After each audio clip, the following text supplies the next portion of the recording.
වැදුණු දේශය මගේ මේ රටයි සුන්දර බලනු මැනසකි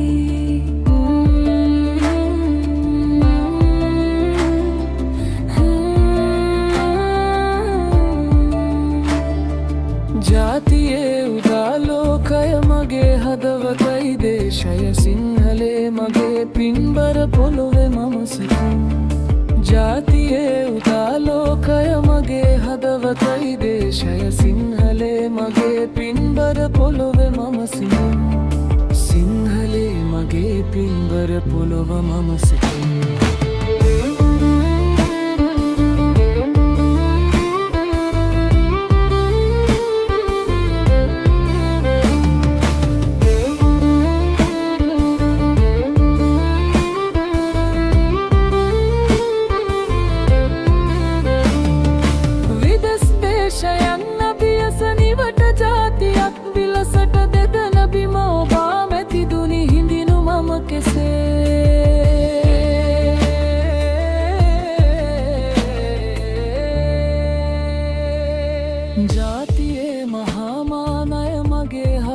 ආයිබෝවන් අද අපේ මේ ගැඹුරු කතිකාවත අපි වෙන් කරන්නේ හරිව සුවිශේෂී තැනකර කතා කරන්න පොළොන්නරුවේ නටබුන් අතරට ගියාම පේනව නේද අඩි 30ක් විතර උස අඩි 5ක් විතර ඝනකම් බිත්ති ටිකක් ඔව් අන්න ඒ තමයි ලංකාවේ ස්වර්ණමය යුගයක් නිර්මාණය කරපු මහා පරාක්‍රම බාහු රජතුමාගේ මාලිගය කියලා කියන්නේ ඉතින් අද අපි හිතුවා මේ නටබුන් අස්සේ හැංගිලා තියෙන කතාව ගැන ටිකක් ගැඹුරින් කතා කරන්න අපිට මේකට චූලවංශ වගේ මූලාශ්‍ර වගේම පුරාවිද්‍යාත්මක සාක්ෂිත් තියෙනවා. ඔව්. අපේ අරමුණ නිකම්ම විස්තරයක් කියන එක නෙවෙයි. මේ නටබුන් දිහා බලලා ඒක පිටිපස්සේ තිබුණු අදහස තේරුම් ගන්න එක. ඇයි රජ කෙනෙක් මේ වගේ දැවැන්ත දෙයක් කරන්නේ? මේ ගඩොල් වලින් පොළොන්නරු යුගයේ අර සුවර්ණමය කාලය ගැන අපිට මොනවද කියව ගන්න පුළුවන්. අපි උත්සාහ කරමු ඒ යුගයට හිතින් ගිහින් බලන්න. බොහොම හොඳයි. එහෙමනම් අපි මේ කතාව පටන් ගමු. මේ දැවැන්ත නිර්මාණයේ නිර්මාතෘවරයාගෙන්ම. මහා පරාක්‍රම බාහු රජතුමා. පොළොන්නරු රාජධානිය අවුරුදු 150ක් විතර පැවතුනාට ඒ කාලේ හිටපු බලවත්ම සාර්ථකම පාලකයා. ඒ එතුමා නේද? ඔව්. එතුමාගේ පාලන කාලය අවුරුදු 33ක් පුරා දිවෙනවා. මහා වංශය වගේ මූලාශ්‍ර අපිට පැහැදිලි චිත්‍රයක් මවනවා. එතුමා බලයට එන්න කලින් රට තිබුණු තත්ත්වය ගැන. රට ප්‍රධාන කොටස් තුනකට බෙදිලා ගජබාහු මානාභරණ වගේ පාලකයෝ අතරේ දරුණු සිවිල් යුද්ධයක් තිබුණේ. පරාක්‍රමබාහු කියන්නේ ඒ අවුල් ජාලාව මැදින් අවුරුදු ගාණක් සටන් කරලා රට නැවත එක කොඩියක් යටතට ගෙනාපු නායකයෙක්. ඒ කියන්නේ එතුමාගේ පාලනය පටන් ගන්නේ සාමකාමී පරිසරයක නෙවෙයි යුද්ධයකින් පස්සේ. ඒ පසුබිම එතුමාගේ ඉදිරි වැඩවලට බලපාන්න ඇති. අනිවාර්යෙන්ම. යුද්ධයකින් පස්සේ රටක් එකතු කරපු නායකයෙක්ට තියෙන ලොකුම අභියෝගය තමයි තමන්ගේ බලය ස්ථාවර කරගන්න එක. හරි. දැන් අපිට අත්තිවාරම తీරෙනවා. බලවත් දැක්මක් තියෙන රජ කෙනෙක්. දැන් අපි ඒ අත්තිවාරම උඩ ගඩොලින් ගඩොල මේ මාලිගාව හිතින් හදලා බලමු.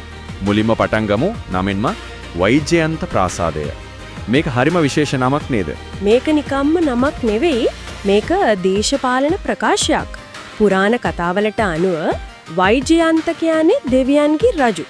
ඒ කියන්නේ ශක්‍ර දේවේන්ද්‍රයාගේ මාලිගයට කියන නම. ඉතින් හිතන්න සිවිල් යුද්ධකින් පස්සේ රට එකතු කරපු රජ කෙනෙක් තමන්ගේ මාලිගයට ශක්‍රයාගේ මාලිගයේ නම තියෙනවා කියන්නේ මොකද්ද? ඒ කියන්නේ එතුමා තමන්ව දෙවියෙක්ට සමාන කරගන්නවා වගේ දෙයක්. හරියටම.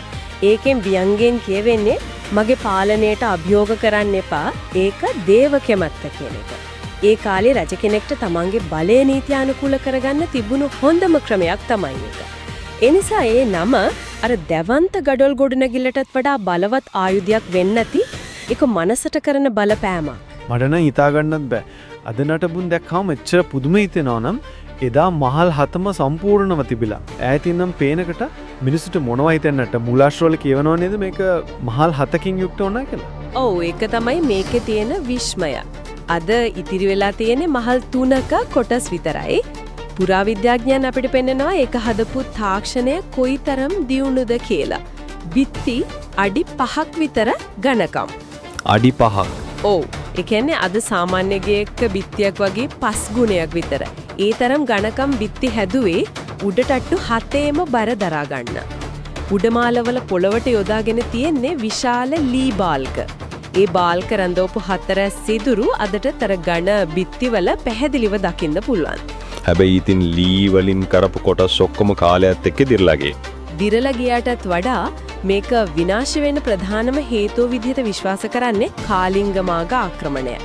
ඒ ආක්‍රමණයේදී පොළොන්නරුවම දිනි තිබ්බා කියලා ඉතිහාසයේ සඳහන් වෙනවා. මේ මාලිගේ උඩුමහල් ලී වලින් නිම කරලා තිබුණු නිසා ඒ ගින්නෙන් සම්පූර්ණයෙන්ම විනාශ වෙන්න ඇති. ඒකයි ගඩොල් ටික විතර කිතුරු වෙලා තියෙන්නේ. ඔව් ඉතිරි වුණේ ගඩොලින් හදපු පහළ මාලා ටික විතරයි. මහවංශයේ සඳහන් වෙන අර කාමර 1000ක කතාව මට නම් ඒක හිතෙන්නේ වංශ කතාකරුවාගේ අතිශයෝක්තියක් වගේ. ඒක ඇත්තටම භෞතිකව පුළුවන් දෙයක්ද? ඒක හරිම වැදගත් ප්‍රශ්නයක්. ඒකට උත්තර දෙකක්ම තියෙන්න පුළුවන්. එකක් තමයි ඔබ කිව්වා වගේ සංකේතාත්මක අර්ථය. 1000 කියන්නේ විශාලත්වය, පූර්ණත්වය පෙන්වන අංකයක්. ඒත් පුරාවිද්‍යාඥයන් ඉදිරිපත් කරන තවත් මතයක් තියෙනවා. ඒ තමයි මේ කාමර 1000 කියන එක ප්‍රධාන මාලිගා ගොඩනැගිල්ලට විතරක් ආදාළ නැතුව ඇති කියන එක. ඒ කියන්නේ මුළු මාලිගා සංකීර්ණයටම. ඔව් මොකද බිම්මහලේ සැලැස්ම අධ්‍යයනය කරද්දී ප්‍රධාන ශාලා වටේට පේලියට හදපු කුඩා කුඩා කාමර ගොඩක් දකින්න ලැබෙනවා. ඒවා බොහෝ විට රාජකීය ආරක්ෂකයන්ට, සේවකයන්ට වෙන් කරපු මුරකුටි හෝ නවතෙන් වෙන්න ඇති. ඉතින් මාලිගාව වටේ තිබුණු අනෙකුත් ගොඩනැගිල්ලත් එක්ක එකතු කළාම කාමර විශාල සංඛ්‍යාවක් තිබුණා කියන එක පිළිගන්න පුළුවන්. සමහර වෙලාවට 1000ක්ම නොවුණත්. ඒකෙන් අදහස් කළේ ඇදහිය නොහැකි තරමේ විශාල සංකීර්ණයක් කියන එක. හරියටම. පැරණි වාර්තාවල තවත් පුදුම හිතන කාරණයක් තියෙනවා. ඒ තමයි මේ මාලිගයේ බිත්ති විතු සිතුවම් වලින් සරසලා තිබුණා කියන එක. ඒක තමයි මේ නටබුන් දිහා බලද්දී අපිට මගහැරෙන වැදගත්ම දේ. අපි දකින්නේ අලු පාට, දුඹුරු පාට, ගඩොල් විතරයි. ඒත් හිතන්න එදා මේ බිත්ති කොයිතරම් වර්ණවත් වෙන්න ඇද්ද කියලා. කෙනීම් වලදී බිත්තිවල කඩා වැටුණු බදාම කෑලි අතරින් පැරණි සිතුවම් වල වර්ණ කොටස් හමු වෙලා තියෙනවා. ඇත්තද? ඔව්. ඒ කියන්නේ මේක ඇතුළට යන කෙනෙක්ට දැනෙන්නේ අඳුරු ගුහාවකට ගියා වගේ නෙවෙයි. සමහර විට චිත්‍ර ප්‍රදර්ශනයකට ගියා වගේ වෙන්නේ නැති.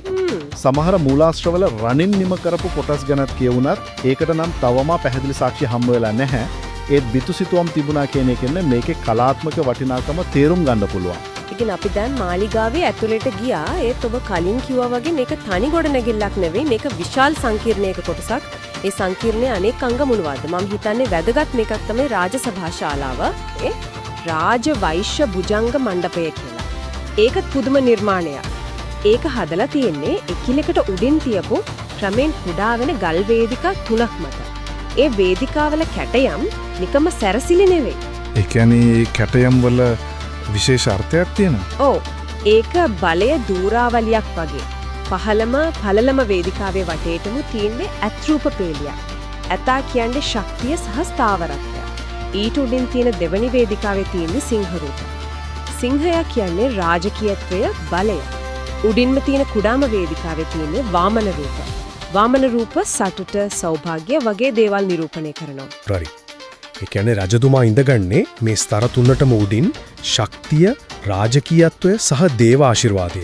හරියටම. එතනට එන ඕනෑම ඇමතියෙක්ට, විදේශීය තානාපතියෙක්ට රජුගේ බලයේ තරම වචනයක්වත් කතා නොකර තේරුම් යන විදිහට තමයි ඒක නිර්මාණය කරලා තියෙන්නේ. ඒ කියන්නේ වාස්තු විද්‍යාව හරහා දේශපාලන පණිවිඩයක් දෙනවා. ඒ සභාශාලාවේ වහලේ දරාගෙන ඉඳලා තියෙන්නේ ගල් කණු කියලා සඳහන් වෙනවා. ඔව් අදටත් දකින්න තියෙන ඒ ගල් කණු 48ක නටබුන්, ඒ වගේම ඒකට ඇතුල් වෙන ප්‍රධාන දොරටුව දෙපැත්තේ සිංහ රූප දෙකක් තියලා තියෙනවා. ඒකට සිංහ ద్వාරය කියලාත් කියනවා. ඒ හැම දෙයකින්ම උත්සාහ කරලා තියෙන්නේ රාජකීය බලය ඉස්මතු කරන්න. ඉතින් මේ සංකීර්ණයේ තිබුණේ රාජකාරී කරන තන් විතරක්ද? රජ කෙනෙකුගේ ජීවිතයේ විනෝදයේ විවේකයක් අවශ්‍යයිනේ. මූලාශ්‍රවල උර නන්දන උයන සහ කුමාර පොකුණ ගැනත් සඳහන් වෙනවා. ඒක තමයි මේ සංකීර්ණයේ සමබරතාවය. නන්දන උයන කියන්නේ නිකම්ම මල්වත්තක් නෙවෙයි.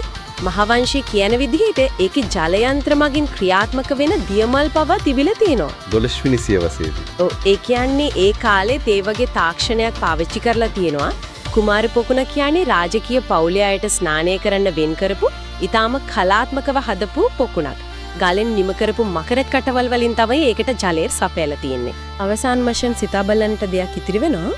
අපේ අතේ තියෙන වාර්තාවලට අනුව මහා පරාක්‍රමබාහු රජතුමා එතුමාගේ පාලන කාලය තුල දිවයින පුරා මහා පරිමාණ ව්‍යාපෘති 163ක් විතර කරලා තියෙනවා. මේ දැවැන්ත මාලිගා සංකීර්ණය කියන්නේ ඒ ව්‍යාපෘති වලින් එකක් විතරයි. ඉතින් අපිට මේ එක ගොඩනැගිල්ලක් ගැන කතා කරද්දී මෙතරම් පුදුම හිතනවා නම් එතුමාගේ පාලන සමයේදී මුළු රාජධානිය පුරාම සංචාරය කළ කෙනෙක්ට අලුතින් හදපු නගර, ප්‍රතිසංස්කරණය කරපු දාගැබ්, ඉවුරු පුරවල ජලයෙන් පිරුණු මහා වැව් දකිනකොට ඒ මුළු රටම කෙබඳු අත්දැකීමක් වෙන්නේ නැද්ද?